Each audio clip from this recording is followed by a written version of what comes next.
Hi guys, welcome to the new video. Alright, so we're gonna be finishing watching this, but Nigel's not here right now. So, yeah, I just jogged up the stairs, so, All right. you know. Pull your hands up a little bit. Have a seat. Yo, he was bare assing it. Do not think about getting up, all right, buddy? This is 19-year-old Nicholas Cruz, who 3 hours and 55 minutes prior to this moment murdered 17 people at his former high school in Parkland, Florida. Among the dead were 3 teachers and 14 students, the majority of whom Oh were my 14 years god. old. A further 17 students were seriously wounded during the massacre. The gunman dropped his rifle 7 minutes into the rampage and then blended in with the crowd as he ran out of the building. He was at large for 1 hour and 20 minutes, during which time he stopped off at a Subway and then a Do this McDonald's, so I where can he hear sat it. down and casually spoke to one of the victim's brothers. The student was unaware that his older sister had just been shot through the chest by the man sitting across the table. The description of the shooter was transmitted by police over the radio, which led to an officer identifying and arresting him on a street just 2 miles away from the school. He was taken to the nearest hospital and examined by a doctor for roughly 1 hour and 45 minutes. He was medically cleared and then transferred to the local sheriff's office, where he was subjected to interrogation. Do not think about getting up, all right, buddy?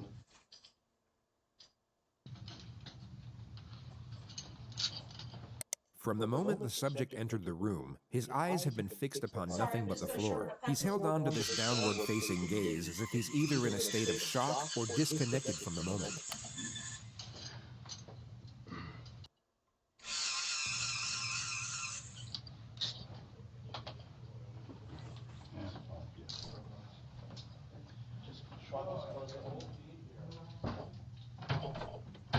At the exact moment the door shuts, he lifts up his head to observe his surroundings. His behavior completely shifts once he believes no one is watching. If we look at his demeanor a moment earlier, we can see the contrast. He went from being detached to alert. His behavior changed as the environment changed, which is a recurring theme throughout this interrogation. It shows us that his mind isn't wandering off during these moments of apparent disconnection. He is in fact fully present and very aware of what's going on around him. As he looks up, his eyes immediately lock onto the camera. He now knows he is still being watched, and his following gestures will resemble that of someone with suicidal tendencies.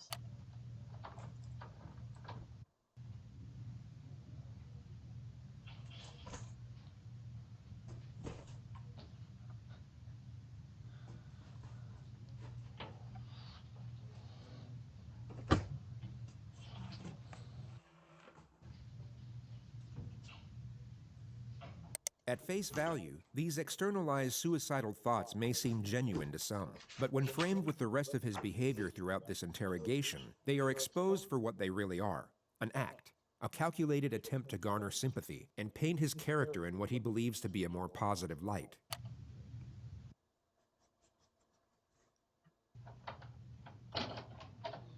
All right, how you doing, Nick?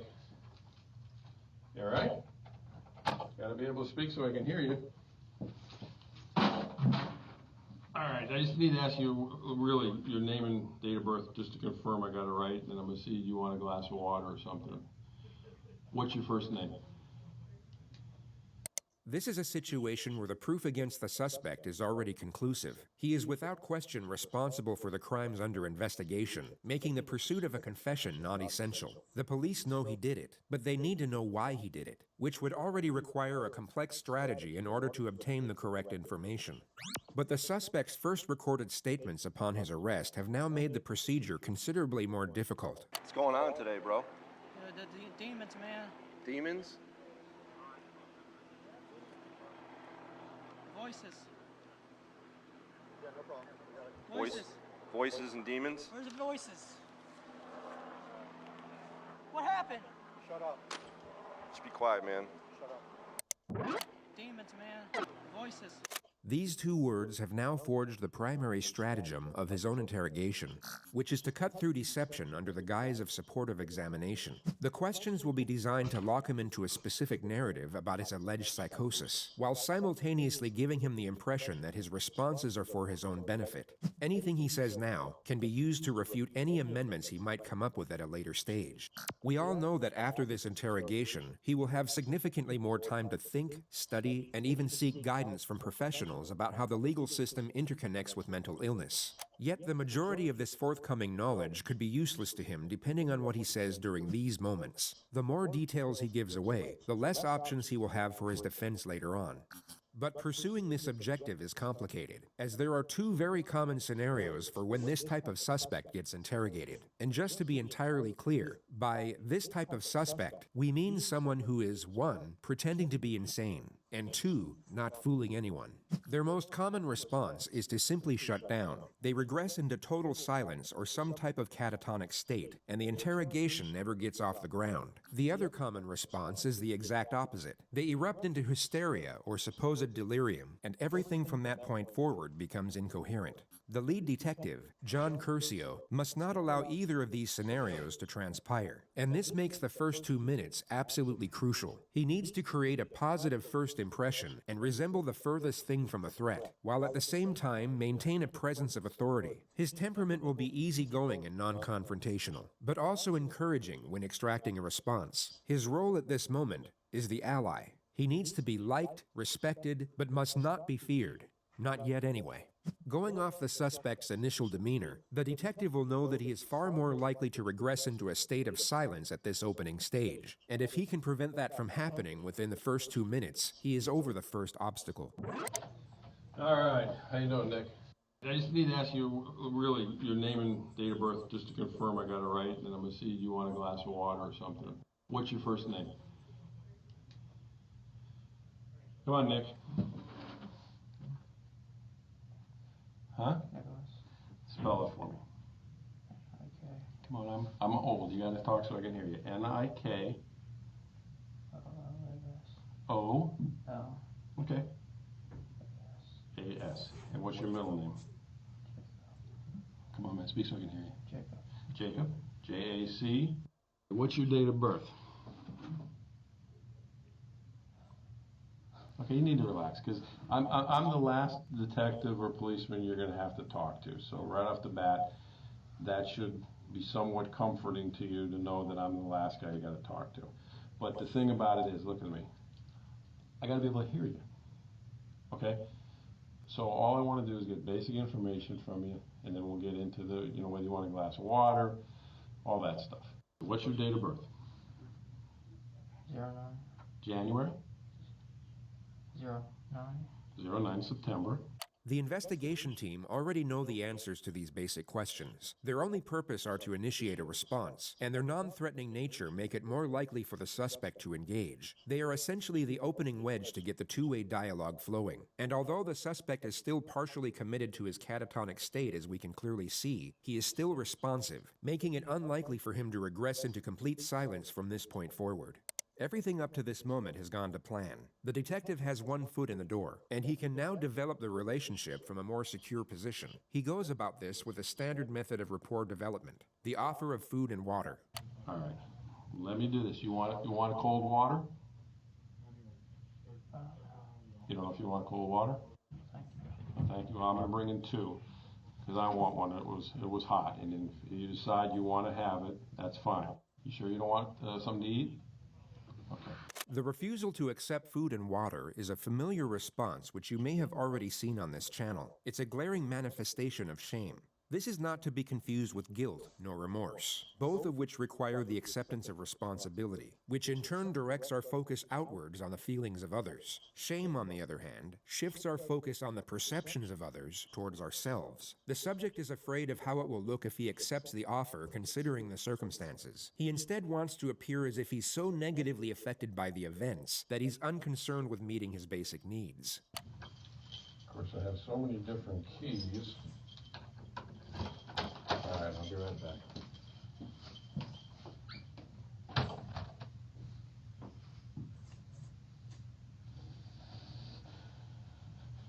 Once again, his demeanor abruptly switches when the detective leaves the room. With his head buried in his hands, it's anyone's guess as to what is going through his mind at this moment. But what you are about to see next is extremely revealing.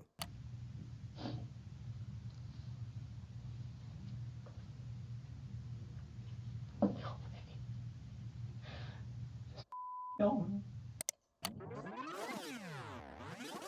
Cruz was a left-handed shooter. The surveillance at the school would confirm this, and if you pay close attention to the movements of his hands in the next moments, although very subtle, you can see that he's reimagining holding his weapon. But what's more telling is how his demeanor abruptly stops and then completely switches right before he looks in the direction of the camera. He goes from holding a rifle and beginning to smirk, to then pretending to cry and reverting back to his suicidal mannerisms. This all occurs in under 4 seconds. Oh my god.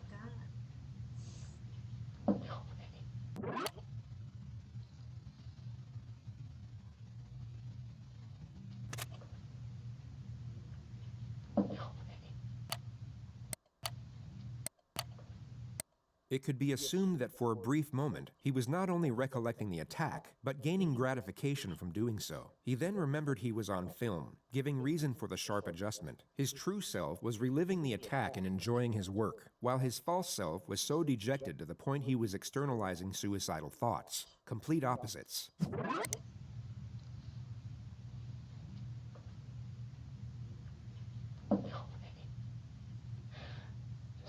Kill me.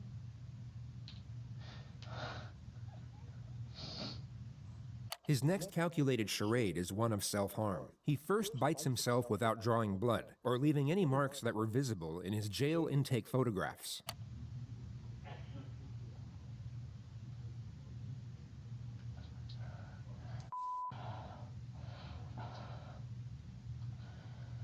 He then scratches and squeezes at the 2 needle punctures in his arm from where his blood was taken at the hospital. At the very moment the detective re-enters the room, he will act as if he's desperately trying to conceal his self-injurious behavior. All right. Setting aside the glaring contradiction that he just murdered and maimed dozens of people while leaving himself without so much as a scratch, it's the frequency of these little charades that makes their deception so transparent. This is a person who is not self-injurious, pretending to be someone that is. But it's such a feeble attempt at feigned self-harm, it would almost be a comical moment if the circumstances weren't as horrific. So if they're not bleeding anymore, you want them off, we can pull them off. I'll get you a garbage can. You want them off? Just put them on the, throw them on the floor in the corner. All right, this one is mine, because I already opened it. This one's yours in case you change your mind. The next 4 minutes are the extremely tedious process of getting the subject to engage further through basic questions. The topic of his phone will now be brought up.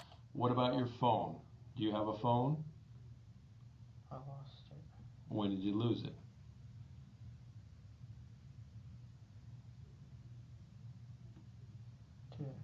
Today? Okay. What kind of phone is it? I don't know. Okay, is it a flip top, an iPhone, a Samsung? It's a phone. What's the number? I can't remember. Okay.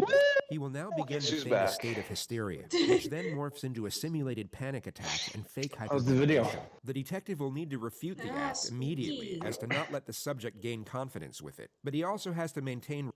Oh yeah, I have to... Guys, I have to end the video off here because we went over the 10-minute mark. Anyways, you guys have a wonderful day. Bye.